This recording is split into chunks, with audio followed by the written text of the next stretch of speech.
Of course. First question. Mr. Minister, it's a pleasure to speak to you. So, the first question I have is, as I speak to people here in Moscow, there's a perception that the U.S. has changed. They're describing the U.S. completely differently under President Trump. Do you think the U.S. as a culture, not only the perception, but do you think has it fundamentally changed and their perception of Russia and President Putin? I think what is going on in the United States is a return to normalcy. The United States has always been the country of two big parties who competed between themselves, who changed ownership of the White House. But the division during my years in the United States, which is starting from 1981, I've been there several times, serving for a long period. Compared to that time, the division now is absolutely striking. On that occasion, the main dividing line between the Democrats and the Republicans was more taxes, less taxes,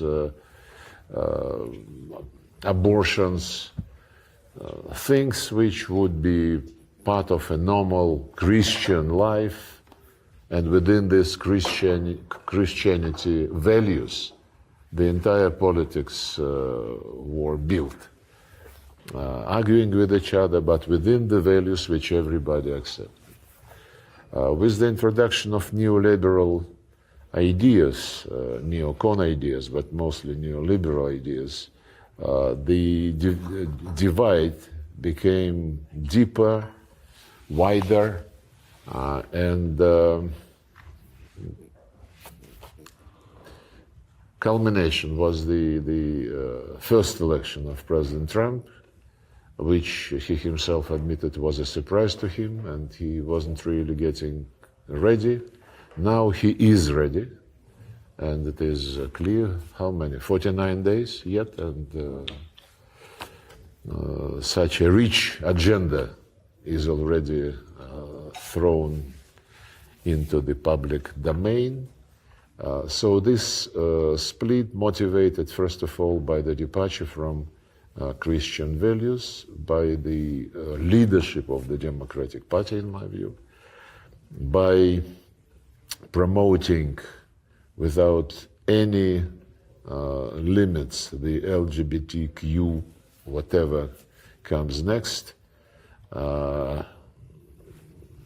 Same, one WC for any gender.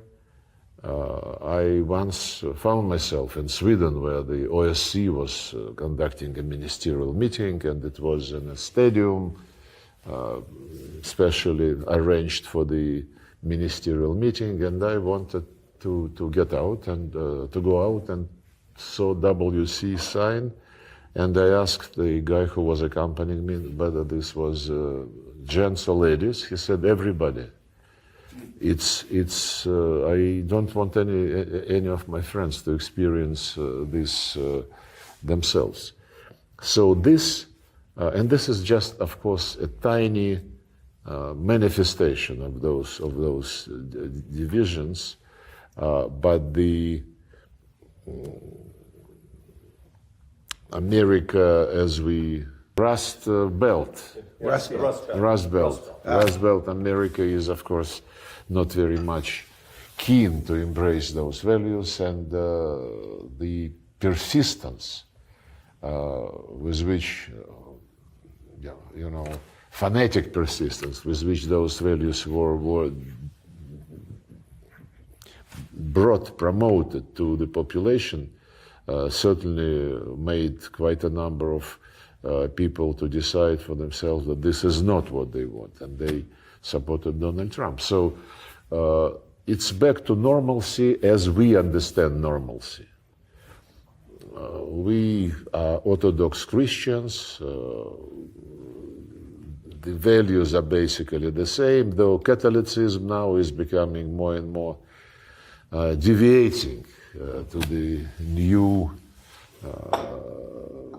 trends which we cannot understand and which we would not accept. But the fact that a normal administration without any, unchristian ideas came to power, and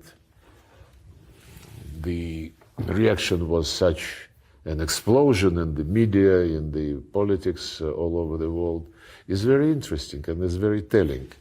When we met, I hope I don't reveal any secret, when we met in Riyadh with Marco Rubio and Mike Waltz and Steve Witkoff,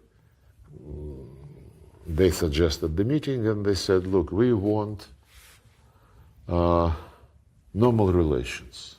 Normal relations in the sense that the foundation of the American foreign policy under the Trump administration is national interest of the United States.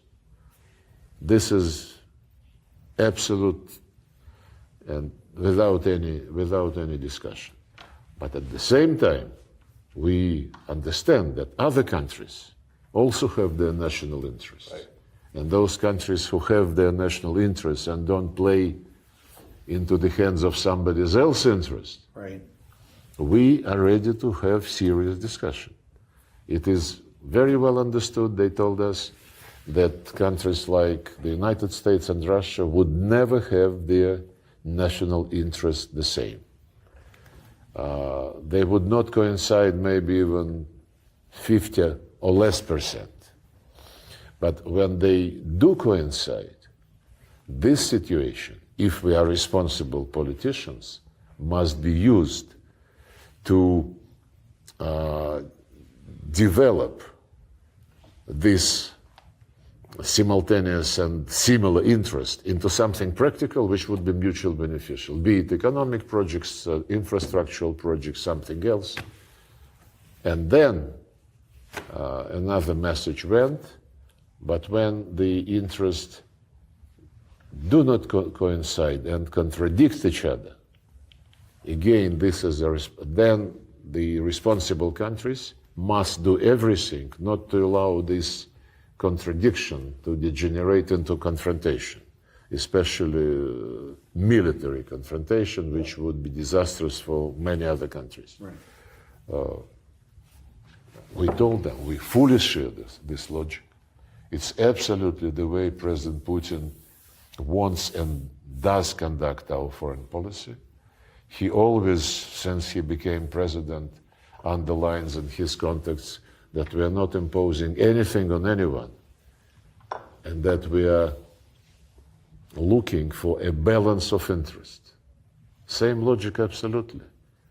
And some people would say, "Oh, Russia is now changing and is turning away from the East, from China, from India, from Africa." It's an illusion. And euphoria is not what should be guiding us in foreign policy. By the way, China, for decades, has relations with the United States based exactly on the formula which I just described. Mm-hmm. They sometimes call each other names, which we don't mind. I mean, we also, in modern diplomacy, are using to get to new vocabulary. But they never interrupted a dialogue. They would say, hands off Taiwan, hands off South China Sea. But let's meet and talk.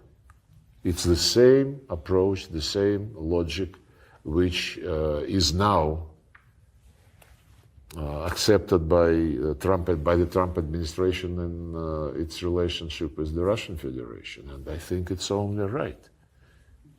There are no two persons who would be 100% alike. And same with countries. And countries who can seriously influence the fate of the world, militarily, the nuclear powers in particular, of course, they have special responsibility.